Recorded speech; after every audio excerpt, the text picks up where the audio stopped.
Hello students, welcome to my channel mind your exam.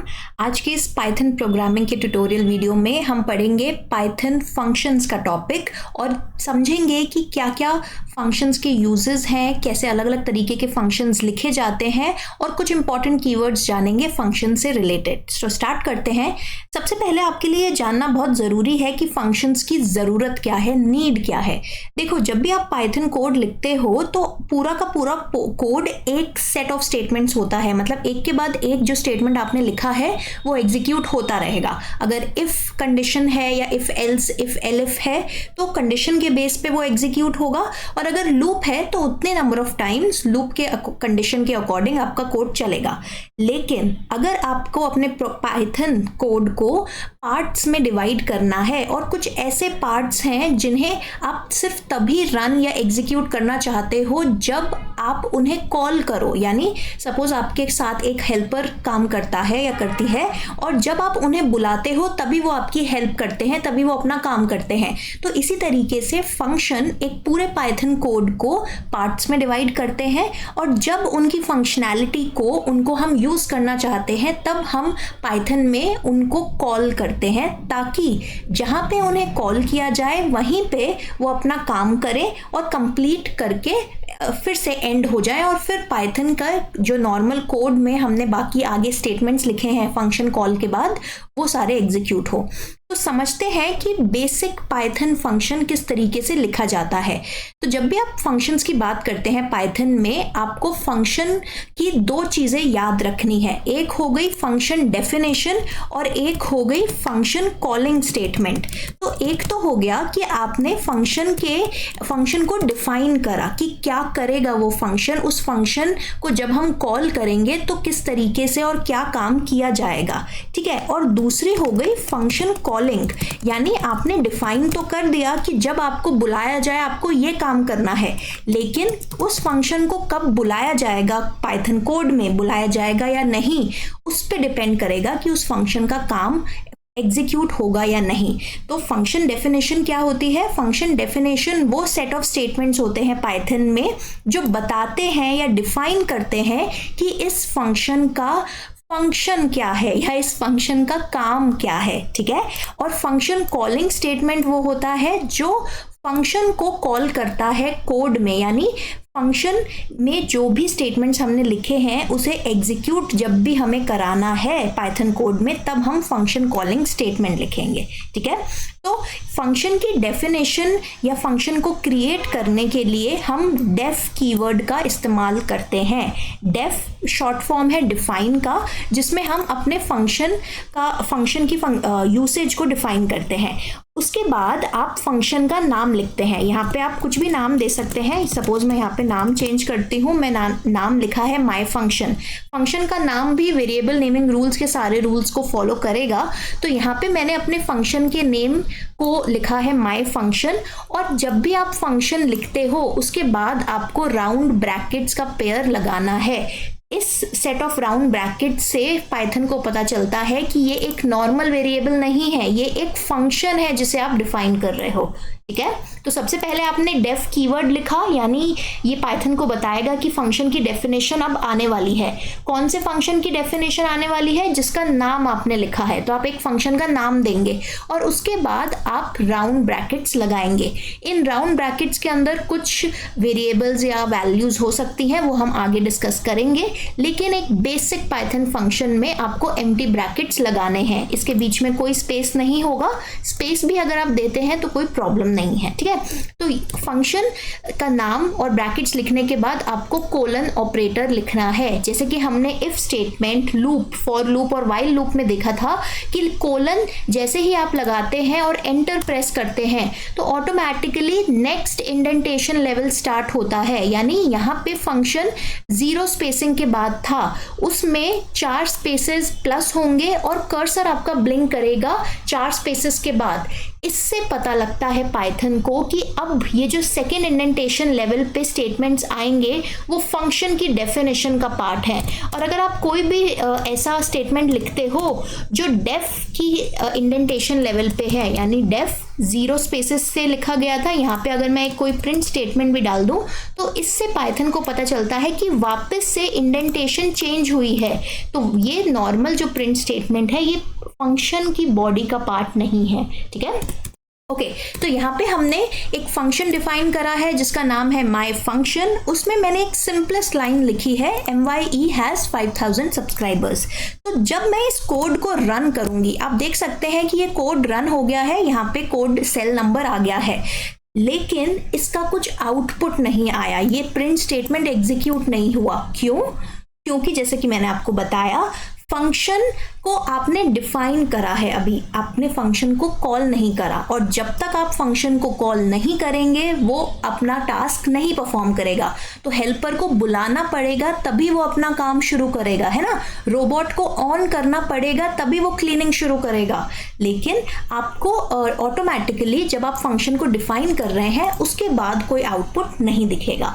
तो यहाँ पे अगर मुझे इस फंक्शन को कॉल करना है तो मैं अपने इस फंक्शन का नाम लिखूंगी। कॉलिंग स्टेटमेंट में आप फंक्शन का नाम लिखते हैं और ब्रैकेट्स लगाते हैं, राउंड ब्रैकेट्स। अगर फंक्शन की डेफिनेशन में राउंड ब्रैकेट्स में कुछ नहीं है तो यहाँ पे कॉलिंग के टाइम पे भी एम्प्टी राउंड ब्रैकेट्स होंगे। बहुत सारे अलग अलग सिनेरियोज हो सकते हैं, ये हम आगे अपने ट्यूटोरियल में पढ़ेंगे। अभी के लिए सबसे सिंपल बेसिक पाइथन फंक्शन को मैंने कॉल किया है, फंक्शन का नाम और राउंड ब्रैकेट्स लगा के। अब देखते हैं जब मैंने ये फंक्शन कॉलिंग स्टेटमेंट को एग्जीक्यूट करा तो क्या हुआ। मेरे पास एक आउटपुट आया, पर यहाँ पे तो कोई प्रिंट स्टेटमेंट नहीं था।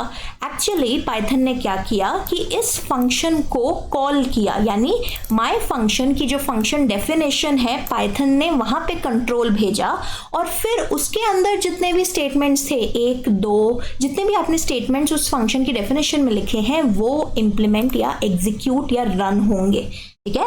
इसीलिए आपको यहाँ पे आउटपुट दिखा है MYE हैज़ 5000 सब्सक्राइबर्स, ठीक है। ओके, अब यहाँ पे हमने एक बेसिक पाइथन फंक्शन देखा जहाँ पे जो ब्रैकेट्स हैं उसमें कोई वैल्यू या वेरिएबल पास नहीं हो रहा। नेक्स्ट टॉपिक हमारा है function with a parameter. Parameter क्या होता है? पैरामीटर वो वेरिएबल है जिसे हम फंक्शन की डेफिनेशन में लिखते हैं राउंड ब्रैकेट्स के अंदर। फंक्शन के नाम के बाद जो राउंड ब्रैकेट्स आते हैं उसमें अगर मैंने कोई एक वेरिएबल लिखा है तो उसे मैं पैरामीटर कहूंगी।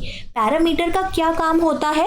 पैरामीटर वो वेरिएबल्स होते हैं जिनमें हम कुछ वैल्यूज असाइन करते हैं फंक्शन को कॉल करते टाइम, और ये वैल्यूज हम चाहें तो फंक्शन में किसी ना किसी तरीके से यूज कर सकते हैं, ठीक है। तो यहाँ पे मैं अपना पुराने फंक्शन का ही नाम देती हूँ, माय फंक्शन। यहाँ पे मैंने डेफ कीवर्ड यूज करा है, फंक्शन का नाम लिखा है, आप कुछ भी नाम लिख सकते हैं। यहाँ पे थोड़ा अगर नाम हम चेंज करें, माय फंक कर देते हैं।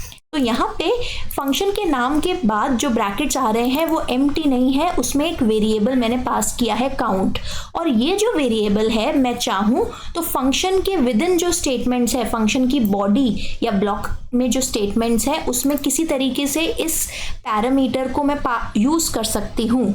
और हो सकता है मैं पैरामीटर को यूज ना भी करूँ फंक्शन में, लेकिन पैरामीटर वो वैल्यू है जो फंक्शन के बाहर से फंक्शन में पास की जाती है ताकि वो फंक्शन में यूज की जा सके, ठीक है। जरूरी नहीं है यूज करना, पर यूज होता है मोस्ट केसेस में। तो अब यहाँ पे अभी तक हमने एक स्टैटिक फंक्शन लिखा था पुराने केस में। स्टैटिक फंक्शन मतलब ये फंक्शन हमेशा सेम लाइन प्रिंट करेगा, MYE हैज़ 5000 सब्सक्राइबर्स। लेकिन अगर हम चाहते हैं कि हमारा जो फंक्शन के विद इन कोड लिखा है वो किसी तरीके से चेंज हो डिपेंडिंग ऑन हमने क्या वैल्यू पास करी है इसमें, तो फिर हम क्या करते हैं, फंक्शन में अलग से कॉल करते टाइम एक पैरामीटर की वैल्यू असाइन करते हैं। तो पैरामीटर को जब आप फंक्शन कॉलिंग में लिखते हो उसे हम आर्ग्यूमेंट कहते हैं, और जब फंक्शन डेफिनेशन में वो वेरिएबल आता है तो उसे पैरामीटर कहा जाता है।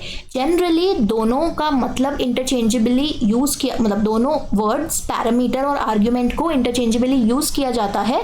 लेकिन आपको ध्यान में रखना है कि फंक्शन को डिफाइन करते वक्त जब आप राउंड ब्रैकेट्स में कोई वेरिएबल लिख रहे हैं तो उसे पैरामीटर कहेंगे, और फंक्शन को कॉल करते टाइम जब आप कोई वेरिएबल लिख रहे हैं या फिर कोई वैल्यू लिख रहे हैं ब्रैकेट्स में तो उन्हें आप आर्ग्यूमेंट्स कहेंगे, ठीक है।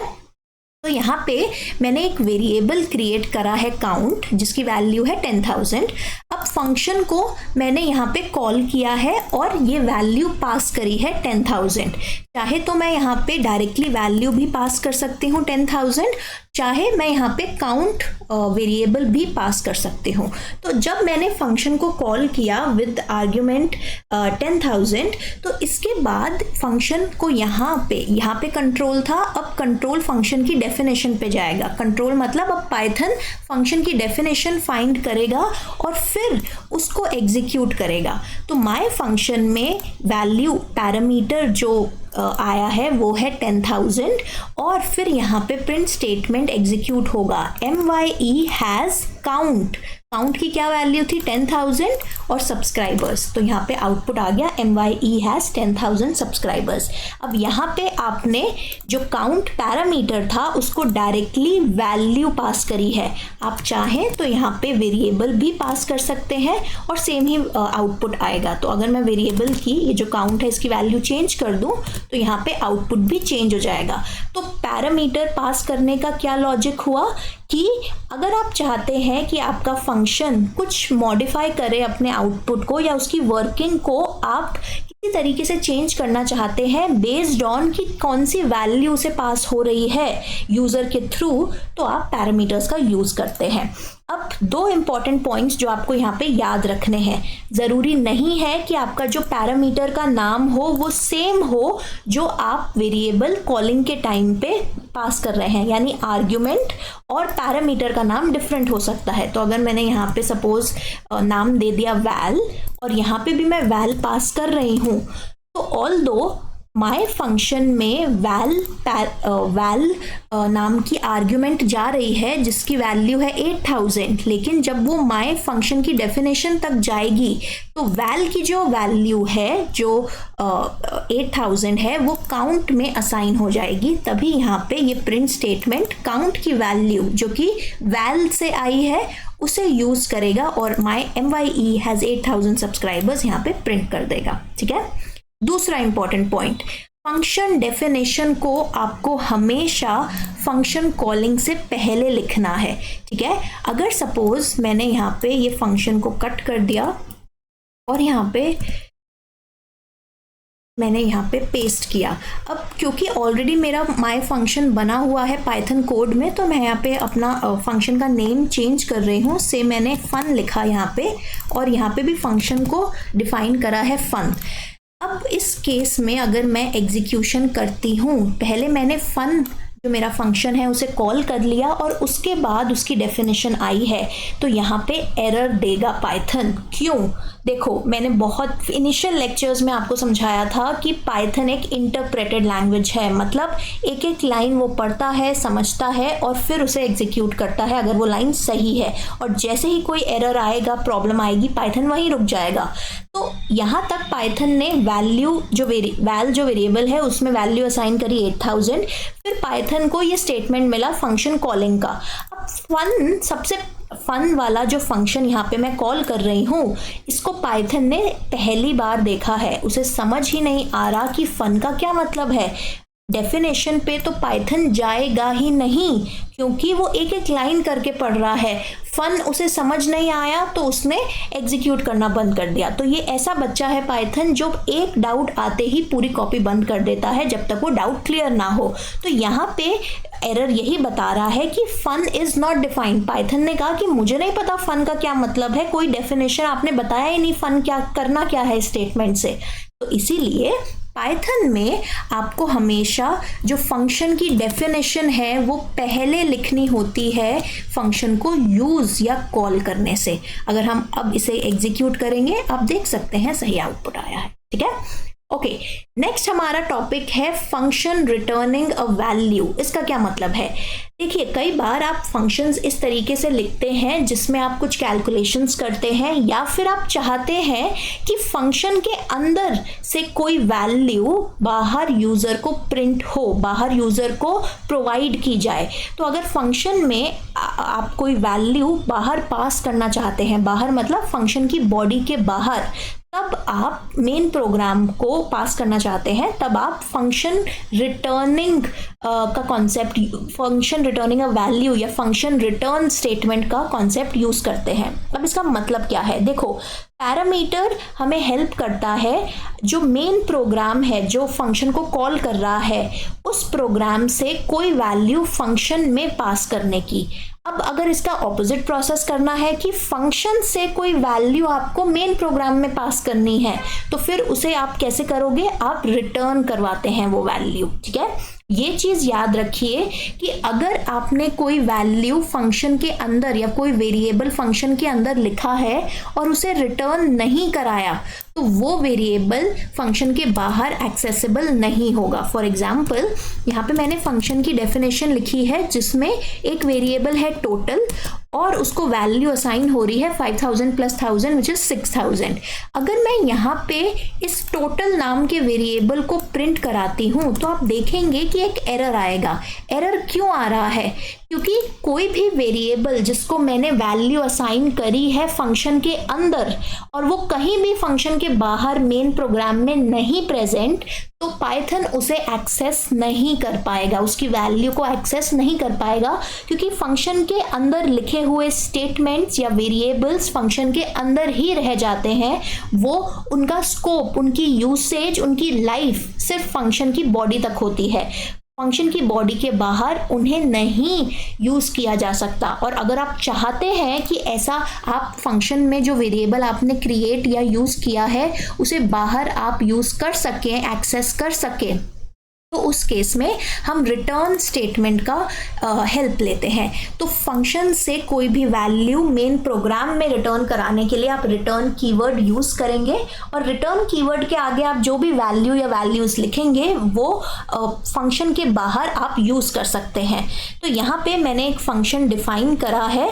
इस फंक्शन में एक वेरिएबल है टोटल जिसकी वैल्यू है 1000 और इस वेरिएबल को मैं रिटर्न कर रही हूँ आउटसाइड द फंक्शन। तो रिटर्न का क्या सिंटैक्स होता है, आप कीवर्ड लिखेंगे रिटर्न और उसके बाद वो वैल्यू या वेरिएबल जिसे आपको रिटर्न कराना है। तो यहाँ पे फंक्शन को मैंने डिफाइन करा है, उसके बाद मैंने फंक्शन को कॉल किया है।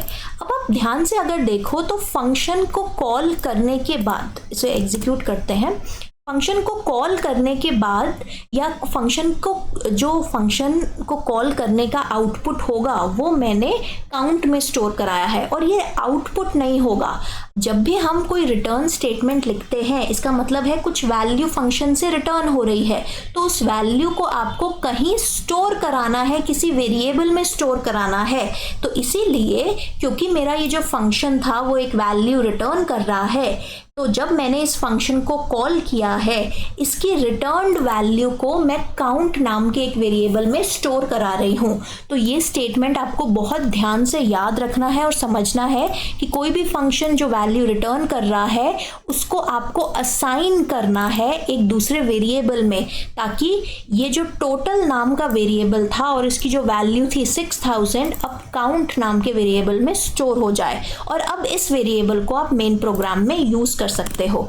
तो आप यहाँ पे देख रहे हो कि यहाँ पे फंक्शन कॉल हुआ, टोटल में वैल्यू आई 6000 जो कि काउंट में स्टोर हो गई और फिर आपने काउंट को प्रिंट करा दिया। ठीक है, अब इस तरीके से अगर आप सपोज चाहते हो कि आपका जो फंक्शन है वो एक पैरामीटर भी ले और एक वैल्यू रिटर्न भी करे, तो यहाँ पे जो आपने फंक्शन क्रिएट करा है उसके राउंड ब्रैकेट्स में आपने एक पैरामीटर डिक्लेयर करा है वैल्यू।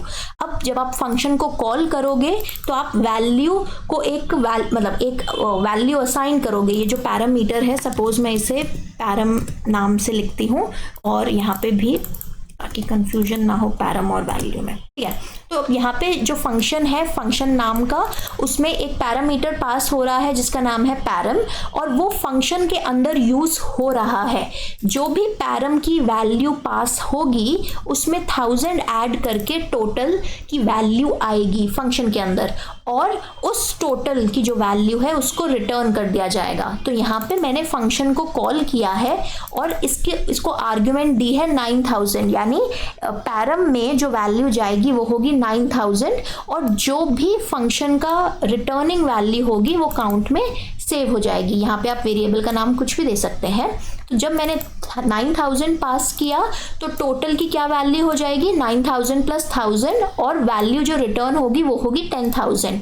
तो जब 10000 रिटर्न हो रहा है और मैंने इसे प्रिंट कराया, आप देख सकते हैं MYE हैज़ 10,000 सब्सक्राइबर्स। ठीक है, अब अगर आप 9000 से चेंज करके 12000 या 11000 करते हैं तो एक डिफरेंट वैल्यू पास हो रही है, तो टोटल की वैल्यू हो जाएगी 12000, वैल्यू जो अब रिटर्न होगी टोटल की वो होगी 12000। तो काउंट में वैल्यू आ गई 12000 और यहाँ पे प्रिंट हो गया 12000। ठीक है, ऑलराइट। अब आते हैं कि रिटर्न के बाद क्या आप फंक्शन में कोई स्टेटमेंट लिख सकते हैं या नहीं। देखिए, रिटर्न जो स्टेटमेंट होता है वो फंक्शन का आखिरी स्टेटमेंट होता है, और उसके बाद अगर कोई भी स्टेटमेंट या कोड आप लिखते हैं तो उसे एग्जीक्यूट नहीं किया जाता। तो अगर मैं यहाँ पे एक एग्जांपल लूँ, सेम ऊपर वाला ही फंक्शन और कॉलिंग है, इसमें जस्ट मैंने चेंज ये किया है कि जब हमारा टोटल वैल्यू रिटर्न हो रही थी तो उसमें आप उसके बाद हमने एक और स्टेटमेंट लिखा है प्रिंट हुर्रे। जब मैं इस कोड को एग्जीक्यूट करूंगी, आप देख सकते हैं कि ये एक सिंटैक्स एरर दे रहा है, इनवैलिड कैरेक्टर दे रहा है। इसका क्या मतलब हुआ, अगर मैं इसे इस तरीके से चेंज करती हूँ तो आप देख सकते हैं यहाँ पे आपको एरर दिख रहा है। ओके, तो एरर हमारा चला गया है, एरर डबल कोट से रिलेटेड था।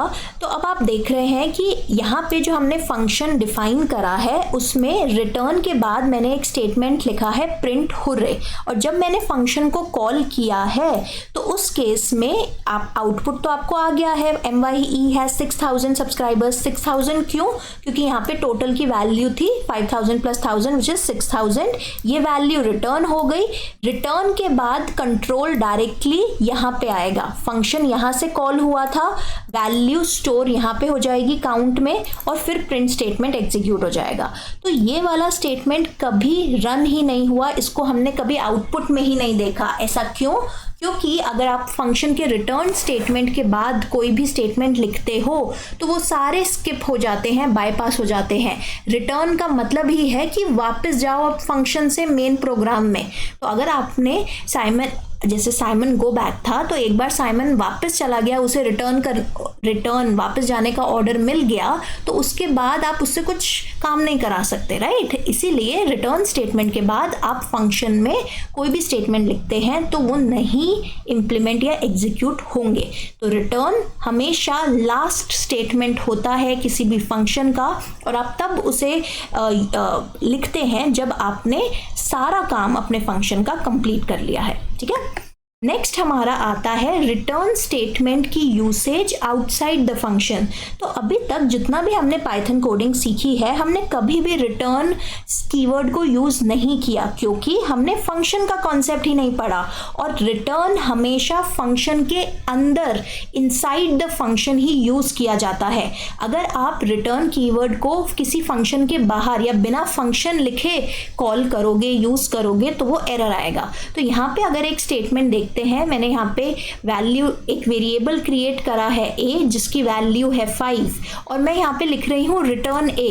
तो आप देख रहे हो कि return is outside the function. ये सिंटैक्स एरर है, मतलब आप वॉयलेट कर रहे हो पाइथन का रूल जो ये कहता है कि रिटर्न कीवर्ड को हमेशा फंक्शन के विद इन होना चाहिए।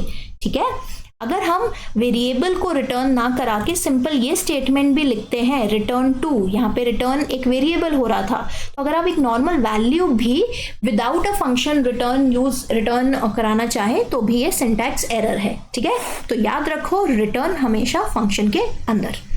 नेक्स्ट हमारा आता है returning of an evaluated result. तो फंक्शन में ज़रूरी नहीं है आप कोई एक वेरिएबल या एक वैल्यू जो स्टोर करी है वही आप रिटर्न करो, आप डायरेक्टली रिटर्न स्टेटमेंट के सामने एक पूरा एक्सप्रेशन भी लिख सकते हो, और जो भी इसका आउटपुट आएगा वो वैल्यू रिटर्न हो जाएगी। तो इस केस में दो चीज़ें समझने वाली है। सबसे पहले ये फंक्शन डेफिनेशन है, फंक्शन कीवर्ड है, फंक्शन का नाम है कैलकुलेट, कोई पैरामीटर पास नहीं हो रहा। अब फंक्शन में मैंने क्या लिखा है, डायरेक्टली रिटर्न स्टेटमेंट आया है और रिटर्न के आगे लिखा है 1 + 3 raised to the power 2। तो ये दोनों अरिथमेटिक ऑपरेटर्स हैं।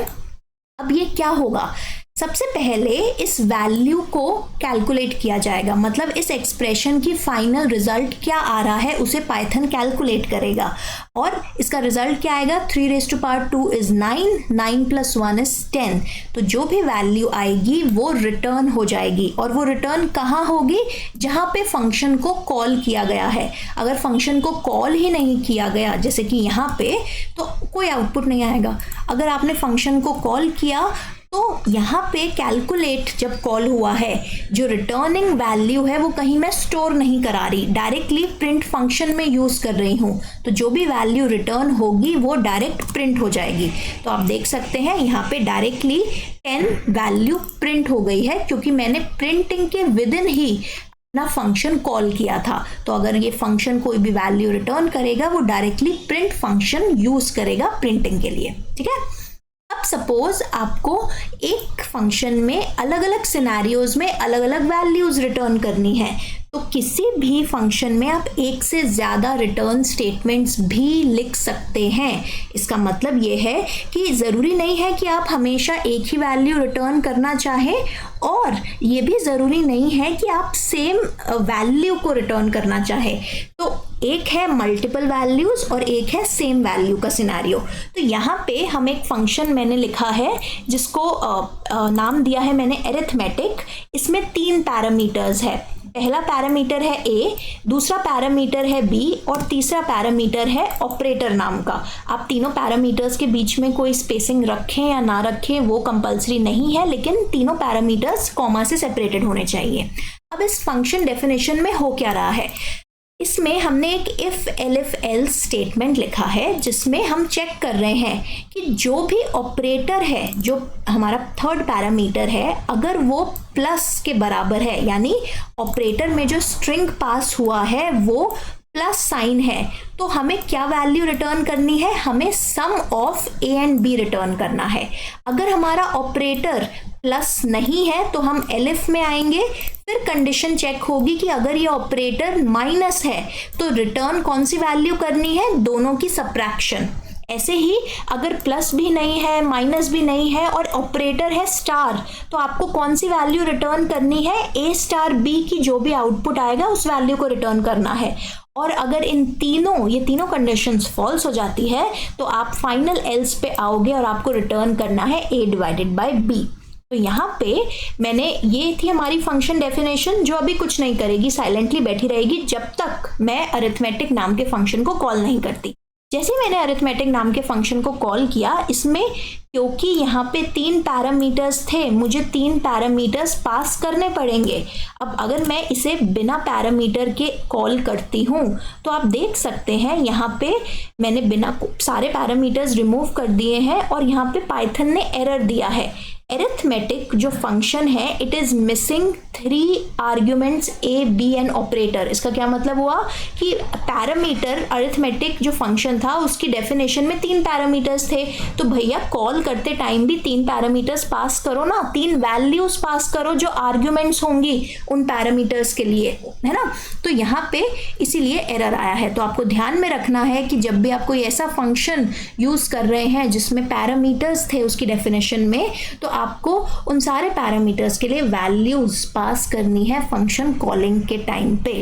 ओके, यहाँ पे मैंने फंक्शन सपोज यहाँ पे मैंने वैल्यूज पास करी हैं 10, 5 और स्टार। तो बेसिकली ए वाला जो पैरामीटर है उसमें पहली वैल्यू पास हो जाएगी 10 हो जाएगी ए की वैल्यू, बी की वैल्यू में आ जाएगी सेकंड आर्ग्यूमेंट यानी बी की वैल्यू हो जाएगी 5, और जो हमारा थर्ड पैरामीटर है ऑपरेटर उसमें वैल्यू आ जाएगी स्टार, जो स्ट्रिंग स्टार है। तो जब आपने ये फंक्शन कॉल किया यहाँ पे, इसके बाद सबसे पहले first statement if statement check होगा क्या जो ऑपरेटर है वो प्लस साइन के बराबर है, नहीं तो आपकी कंडीशन फॉल्स हो गई और आप सेकंड कंडीशन चेकिंग पे आए। इसमें आपने चेक किया कि क्या जो ऑपरेटर पास हुआ है वो माइनस के बराबर है स्ट्रिंग, नहीं। फिर आप थर्ड कंडीशन चेकिंग पे आए, थर्ड कंडीशन ट्रू हो जाती है तो आपने रिटर्न कर दिया रिजल्ट और बी को मल्टीप्लाई करने का, ए और बी को मल्टीप्लाई करने की क्या रिजल्ट आएगा 50।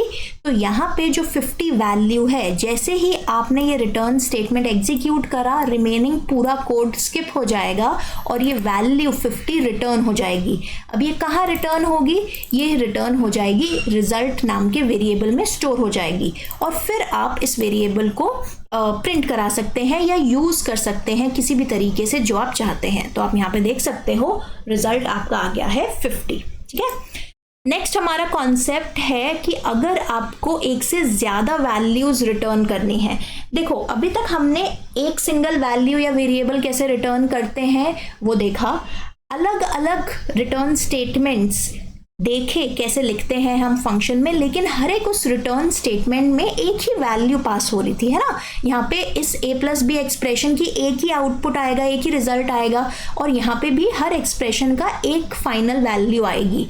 अगर हमें एक से ज़्यादा वैल्यूज पास करनी है तो क्या होगा, सपोज यहाँ पे मैंने एक फंक्शन लिखा है मल्टीपल नाम का, जिसमें एक वेरिएबल है l जिसका वैल्यू है, मतलब उसमें एक स्ट्रिंग स्टोर किया है मैंने लेक्चर, और एक वेरिएबल है v जिसमें मैंने स्टोर करा है नंबर 25। अगर मैं l और v दोनों को रिटर्न करना चाहूँ तो मैंने कुछ इस तरीके का रिटर्न स्टेटमेंट लिखा है। मैं ये नहीं कह रही कि ये सही है, लेकिन देखते हैं कि ये कैसे क्या आउटपुट देगा। जब मैंने इस कोड को रन किया तो आउटपुट आया सिंटैक्स एरर, या फिर सिंटैक्स एरर आया और आउटपुट नहीं आया। हमारा सिंटैक्स एरर है कि ये इनवैलिड सिंटैक्स है। इसका क्या मतलब है कि आप इस तरीके से तो वैल्यू नहीं रिटर्न कर सकते। अगर सपोज मैं यहाँ पे कॉमा से सेपरेट करूँ तो ये एरर चला जाएगा। अब हुआ क्या, यहाँ पे जब भी आप कोई भी दो वैल्यूज कॉमा से सेपरेट करते हो तो वो ऑटोमेटिकली पाइथन एक टपल के फॉर्म में रिटर्न कर देता है ना। अगर आप यहाँ पे इसको, जैसे कि हमने स्टार्टिंग की वीडियोस और टपल की वीडियो में भी देखा था, आप अगर स्टोर कराओ, इसे एक वेरिएबल में स्टोर कराओ जो वैल्यू रिटर्न हो रही है मल्टीपल, है ना, मैंने फंक्शन को कॉल किया है और उसका रिजल्ट स्टोर कराया है रिजल्ट नाम के वेरिएबल में, और फिर मैं इस रिजल्ट नाम के वेरिएबल का डेटा टाइप प्रिंट करा रही हूँ। तो आपने तो टपल नहीं बनाया था, आपने तो कॉमा करके दो वैल्यूज पास करी थी, तो ये आउटपुट वो अलग अलग वैल्यू आना चाहिए। इसका आउटपुट डेटा टाइप स्ट्रिंग आना चाहिए, इसका इंटीजर आना चाहिए। पर एक्चुअली ये देखिए, जब आप कुछ ऐसा लिखते हैं, यानी कॉमा से सेपरेट करते हुए आप मल्टीपल वैल्यूज रिटर्न कराते हैं, तो पाइथन उन सबको पैक कर देता है एक गिफ्ट की तरह। सारी चीज़ें एक गिफ्ट, एक बॉक्स में पैक होके एज अ टपल रिटर्न होती हैं। तो ये जो रिजल्ट रिटर्न हुआ है, ये इसमें इस वेरिएबल में एक टपल है जिसमें दो वैल्यूज़ हैं और उन वैल्यूज़ का कंटेंट है लेक्चर और 25। अब सपोज मैं कुछ इस तरीके से लिखती हूँ, तो यहाँ पे अगेन टाइप टपल है और टपल में 3 वैल्यूज आ जाएंगी। तो अब अगर यहाँ पे हम रिजल्ट को प्रिंट भी कराते हैं, यहाँ पे PRINT आना चाहिए, तो आप देख सकते हो कि इस केस में 3 वैल्यूज स्टोर हो गई हैं, पैक हो गई हैं एज टपल, और ये क्लास टपल का एक वेरिएबल बन गया है। ठीक है, तो आपको अगर एक से ज़्यादा वैल्यू रिटर्न करनी है और आप उन वैल्यूज़ को सिर्फ कॉमा से सेपरेट करते हो, तो ऑटोमेटिकली पाइथन उन्हें एक टपल की तरह ट्रीट करके रिटर्न करता है। अब आप टपल के एलिमेंट्स को इंडिविजुअली एक्सेस कर सकते हो। अब अगर सपोज आप खुद ही एक टपल बनाना चाहते हो और उस टपल को रिटर्न करना चाहते हो, तो आप वो भी कर सकते हो। यहाँ पे जो फंक्शन मैंने डिफाइन किया है उसमें एक वेरिएबल मैंने बनाया है t, जिसकी वैल्यूज जिसमें 2 एलिमेंट्स हैं, पहला है स्ट्रिंग लेक्चर और दूसरा है इंटीजर 25, और फिर मैं ये एक tuple as a single value return कर रही हूँ, तो इसका भी आउटपुट सेम ही आएगा।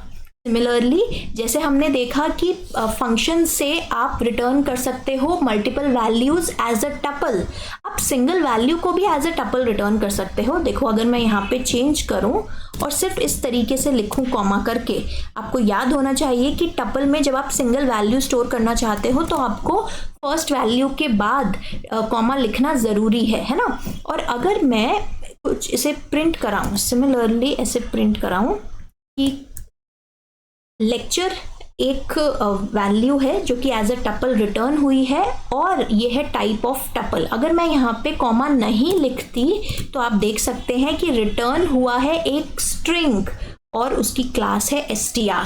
तो बहुत डिफरेंस आ जाता है एक कॉमा लिखने से भी, जो कि हमने टपल वाले लेक्चर में भी डिटेल में अपने इस प्लेलिस्ट में समझा था। अब दूसरा क्या तरीका है, अगर आप टपल की तरह वैल्यूज को नहीं रिटर्न कराना चाहते, आप एज अ लिस्ट रिटर्न करा दीजिए। अगेन लिस्ट में एक या एक से ज़्यादा वैल्यूज हो सकती हैं। तो आप देख रहे हैं कि यहाँ पे एक सिंगल वैल्यू को मैंने एज अ लिस्ट रिटर्न करवाया है और आपको यहाँ पे आउटपुट एज अ लिस्ट दिख रहा है। अगर मैं एक से ज़्यादा वैल्यूज भी रिटर्न कराना चाहूँ तो मैंने उन सारी वैल्यूज को लेके एक लिस्ट क्रिएट कर दी है और फिर मैंने रिटर्न कराया है। अब सपोज आप कुछ ऐसा लिखते हैं L,3, तो इस केस में पाइथन क्या करेगा, इन दो एलिमेंट्स को लेके एक टपल बनाएगा और उस टपल में क्या होगा, उस टपल में ये देखिए, आप जब मैंने प्रिंट कराया तो ये एक टपल है क्योंकि ये राउंड ब्रैकेट्स के अंदर इंक्लोज्ड है। इस टपल का पहला एलिमेंट एक लिस्ट है और इस टपल का दूसरा एलिमेंट एक इंटीजर है और उस लिस्ट का पहला एलिमेंट एक स्ट्रिंग है लेक्चर और उस टपल के पहले एलिमेंट यानी लिस्ट का दूसरा एलिमेंट है 25 जो कि है इंटीजर। ठीक है, तो आपको ये ध्यान में रखना है कि अलग अलग डेटा टाइप्स और उनकी वैल्यूज़ को आप कैसे रिटर्न करा सकते हैं और आपके एक कॉमा और एक ब्रैकेट लिखने से क्या डिफरेंस आएगा। सेकेंड लास्ट अपने कॉन्सेप्ट पे बढ़ते हैं कि आपको अगर मल्टीपल वैल्यूज़ फंक्शन से रिटर्न करानी है एज अ सेट तो आप कर्ली ब्रैकेट्स का यूज़ कीजिए, सारी वैल्यूज़ को कॉमा सेपरेट कीजिए और आपको एज अ सेट वो रिटर्न हो जाएंगी। अब इनको इंडिविजुअली अगर आपको एक्सेस करना है तो आप इंडेक्सिंग या सेट के मेंबर्स की तरह, एलिमेंट्स की तरह इन्हें एक्सेस कर सकते हैं। अगेन सेट को डिटेल में उसके एलिमेंट्स को एक्सेस करना सब हमने एक सेपरेट वीडियो में सीखा था, हमारी प्लेलिस्ट में वो प्रेजेंट है, आप जाके उसे देख सकते हैं। अब लास्ट कॉन्सेप्ट आता है returning multiple values from a function as a dictionary. तो यहाँ पे आप डिक्शनरी क्रिएट करेंगे। डिक्शनरी में भी round brackets curly brackets use होते हैं, लेकिन डिक्शनरी का हर एलिमेंट एक की वैल्यू पेयर के फॉर्म में होता है। तो आपको ये ध्यान में रखना है कि आपको जो वैल्यूज रिटर्न करानी है या तो उन्हें एज कीज क्रिएट कीजिए या फिर एज वैल्यूज क्रिएट कीजिए। इसका क्या मतलब है कि यहाँ पे मैंने एक डिक्शनरी डी नाम का एक वेरिएबल बनाया है जिसे मैं एक डिक्शनरी बना रही हूँ। इस डिक्शनरी में दो एलिमेंट्स हैं, हर एलिमेंट एक पेयर के फॉर्म में प्रेजेंट है। पहला पेयर या पहला एलिमेंट का दो पार्ट्स हैं। इसके पहला जो पार्ट है कोलन से पहले वाला वो होती है की जो कि है 1 और इस की के कॉरस्पॉन्डिंग वैल्यू है लेक्चर। डिक्शनरी का दूसरा एलिमेंट अगेन एक पेयर है, इस पेयर में की है 2 और इसकी वैल्यू है 25। अगेन इस कॉन्सेप्ट को डिक्शनरी वाली वीडियो में हमने डिटेल में लेंथ में कवर किया है, आपको अगर कोई भी कंफ्यूजन है आप वहाँ रेफर कर सकते हैं। तो यहाँ पे जब मैंने डी वेरिएबल रिटर्न कराया है तो आप देख सकते हैं कि आउटपुट आ रहा है एक डिक्शनरी जिसमें दो एलिमेंट्स हैं, दो की वैल्यू पेयर्स हैं। अब सपोज आपको वैल्यूज तो रिटर्न करानी थी लेक्चर और 25, यहाँ पे उन्हें आपने कोलन के बाद लिखा है, यानी एलिमेंट में आपने उसे वैल्यू की तरह पास किया है। अगर मैं सेम फंक्शन लिखूं और मैं जो पास कराना चाह रही हूं वो मैं एज कीज बनाऊं, तो यहाँ पे पहला मेरा की वैल्यू पेयर का की हो जाएगी लेक्चर और मेरी दूसरी की हो जाएगी 25। तो यहाँ पे आप जब देखते हैं अगेन आपने अपनी वैल्यूज तो पास कराई है लेक्चर और 25, लेकिन अब आपने उन्हें कीज की तरह पास कराया है। अब आप इन्हें कीज नाम के वर्ड और फंक्शन से एक्सेस कर सकते हैं डिक्शनरी के थ्रू। तो ये थे पाइथन फंक्शंस। हमने देखा कि पाइथन में फंक्शंस का क्या यूज़ है, क्या नीड है, कैसे पाइथन में फंक्शंस को आप डिक्लेयर करते हो, डिफाइन करते हो, फिर उनके कॉलिंग स्टेटमेंट को हमने समझा। उसके बाद हमने देखा पैरामीटर्स और आर्ग्यूमेंट का कॉन्सेप्ट, कैसे दोनों डिफरेंट होते हैं और कैसे हम एक या एक से ज़्यादा पैरामीटर्स पास कर सकते हैं। उसके बाद हमने पाइथन के फंक्शंस का एक रिटर्न स्टेटमेंट का कॉन्सेप्ट और कीवर्ड समझा। रिटर्न स्टेटमेंट की मदद से आप एक या एक से ज़्यादा वैल्यूज पास कर सकते हो फंक्शन में, और आपको ये ध्यान में रखना है कि रिटर्न स्टेटमेंट के बाद लिखे हुए कोई भी स्टेटमेंट्स नहीं एग्जीक्यूट होते। तो ये थी आज की वीडियो। आई होप आपने कुछ नया सीखा हो, आपकी नॉलेज में कुछ वैल्यू एडिशन हुई हो इस वीडियो से। अगर ऐसा है, आपको इस वीडियो ने कुछ भी फ़ायदा पहुंचाया, कुछ भी नया सिखाया, तो इसे लाइक कीजिए, शेयर कीजिए, कमेंट करके हमें बताइए कि आपकी इस वीडियो ने कैसे हेल्प करी। तो thank you for watching. Till we meet in the next video. Mind your exam.